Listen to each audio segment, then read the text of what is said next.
Assalamualaikum warahmatullahi wabarakatuh. Perkenalkan, saya Jumaria dengan NIM 091058 dari Prodi Agribisnis Universitas Muhammadiyah Sidenrek Lapang. Baik, kali ini saya akan memaparkan materi mengenai peran agribisnis dan manajemen agribisnis dalam pertanian pada mata kuliah pengembangan produk agribisnis. Baik, yang pertama, tahap-tahap perkembangan pertanian menuju terbentuknya agribisnis. Kegiatan pertanian dilakukan dengan tujuan untuk memenuhi kebutuhan manusia.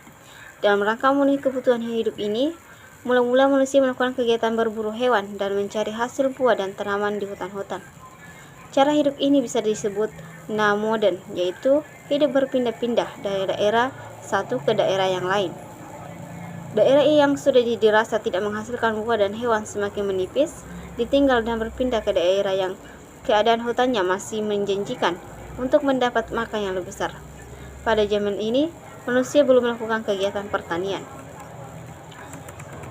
Kegiatan pertanian yang dilakukan oleh manusia, yang pertama bercocok tanam atau menyangkut masalah ternak dan ikan, adalah kegiatan memelihara ternak atau ikan. Kegiatan ini telah melibatkan kegiatan pengolahan lahan, memilih dan menanam bibit, memelihara sampai panen. Kegiatan produksi dilakukan hanya untuk memenuhi kebutuhan keluarga sendiri. Selanjutnya, kegiatan berusaha tani, yaitu pelakunya disebut farmer. Farmer juga diterjemahkan sebagai petani, tetapi petani yang di dalam kegiatan usahanya telah berorientasi pasar. Keuntungan menjadi motivasi utama dalam melakukan kegiatan pertanian. Keputusan untuk melakukan suatu proses produksi didasarkan pada keadaan kebutuhan konsumen dan harga pasar. Faktor produksi yang diperlukan juga dibeli dari pasar. Proses produksi tidak hanya terbatas pada budidaya saja, tetapi mencakup kegiatan penyimpanan, pengepakan, pengolahan, sampai dengan distribusi pemasarannya. Kegiatan pertanian ini sudah disebut bisnis pertanian, tetapi belum tentu termasuk dalam kategori agribisnis. Kemudian, konsep dan sistem agribisnis. Secara umum, agribisnis dapat dipandang dari dua sudut, yaitu sudut pandang makro, agribisnis sebagai sistem, dan secara mikro, agribisnis adalah suatu bidang usaha atau perusahaan. Agribisnis sebagai suatu sistem.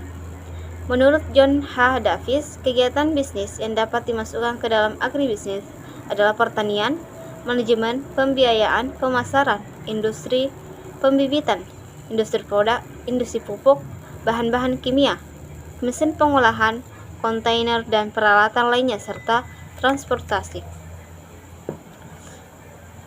Dapat diambil kesimpulan bahwa sektor agribisnis mempunyai lingkup yang jauh lebih luas dari sekedar pengertian pertanian primer. Paling sedikit, agribisnis mencakup 4 subsistem, yaitu: pertama, subsistem agro-input atau subsistem agribisnis hulu, yaitu kegiatan ekonomi atau kegiatan usaha yang menghasilkan dan memberdayakan sarana produksi usaha tani, seperti industri pupuk, obat-obatan, bibit, benih, alat, dan mesin pertanian. Yang kedua, subsistem agroproduk atau subsistem usaha tani, yakni kegiatan usaha yang menghasilkan produk pertanian primer. Yang ketiga, subsistem agroindustri atau subsistem agribisnis hilir, yaitu kegiatan ekonomi yang mengolah hasil pertanian primer menjadi produk olahan yang siap untuk dimasak atau disaji dan dikonsumsi. Kemudian subsistem agroniaga atau subsistem pemasaran hasil produk agribisnis, yakni kegiatan penyaluran hasil produk pertanian primer maupun olahan dari produsen sampai ke konsumen akhir, baik mempunyai kegiatan perdagangan di pasar domestik maupun pasar internasional. Selanjutnya, subsistem jasa pelayanan pendukung seperti lembaga keuangan dan pembiayaan, penelitian dan pengembangan, transformasi, penyuluhan dan layanan informasi agribisnis, kebijakan pemerintah, asuransi agribisnis, dan sebagainya. Itulah tadi pemaparan mengenai peranan agribisnis dan manajemen agribisnis dalam bidang pertanian.